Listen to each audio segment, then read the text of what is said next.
Assalamu, the best. My name is Teymour, and I'm going to talk about Istanbul I.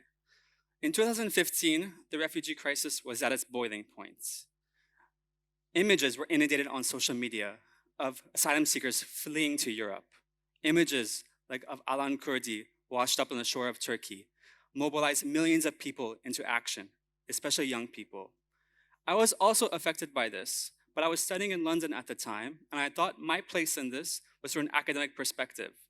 I thought if I just made some data sets, created some policy proposals, someone else, someone more powerful than me, can do something about this. In 2015, I moved to Istanbul to work with the UN Agency for Refugees. It was not lost on me that a few decades before, my own parents had transited through Istanbul as refugees themselves.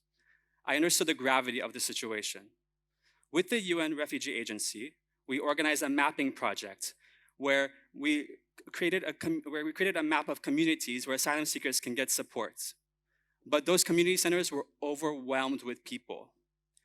There was a shortage of volunteers and staff. So that's when a few colleagues and I came together and launched Istanbul I, a nonprofit organization dedicated to mobilizing and empowering young people from locals to asylum seekers through the concept of volunteerism. Now, volunteerism. We believed that through volunteerism, it can be an agent for social cohesion and upward social mobility. In fact, UN Volunteers and UN Development Program stated that volunteerism can help people find friends and relationships. So if any of you want to get married, just go volunteer. Learning the local language easier and faster, and finding career opportunities through a new network. Volunteerism also overcomes a bureaucratic burden because those who are fleeing from conflict don't have a lot of their documents, and if you volunteer, you don't need ID or special permission. What happened next was amazing. On March 2016, we had only 20 volunteers. By the Ramadan of that year, we had over 1,000. We were everywhere in Istanbul. We were organizing projects with Syrian children, teaching them English, Turkish, Arabic. We were working with LGBT asylum seekers, helping them find career opportunities that will respect their sexual orientation and gender identity. We were working with women and mothers and fathers on coding and digital literacy to help them with entrepreneurship. And we also organized a social impact space so that young people from all sorts of backgrounds can come together and organize their own initiatives. We thought we had it all. We were featured on BuzzFeed, on Al Jazeera, on CNN. We were working with Google. We were working with Qatar Foundation.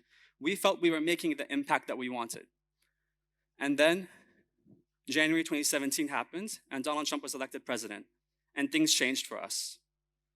One of our volunteers, Amin, was trying to go to the US as an LGBT asylum seeker. His dreams were crushed that day when the travel ban was implemented, and he committed suicide.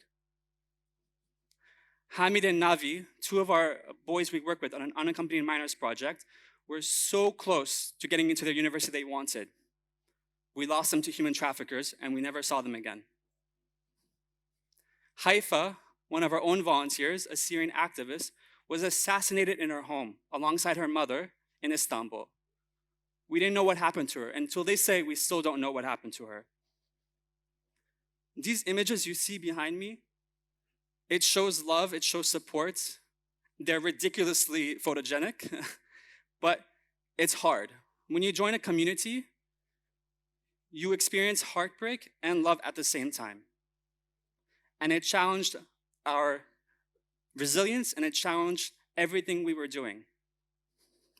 But one volunteer told me recently, Teymour, it's been 5 years since I left Syria, and this is the first time I felt at home. That's why we do this. Haifa, Hamid, Navi, and Amin, their stories will not be forgotten. We cannot allow it to be forgotten. That's why we continue to do this. And that's why I'm inspired by the power of young people. That's why I'm inspired by the delegates today and their stories and their creativity. Because they did not wait for someone more powerful than them to do something. We are all powerful in this room, and together we can shape a future that's more inclusive for all.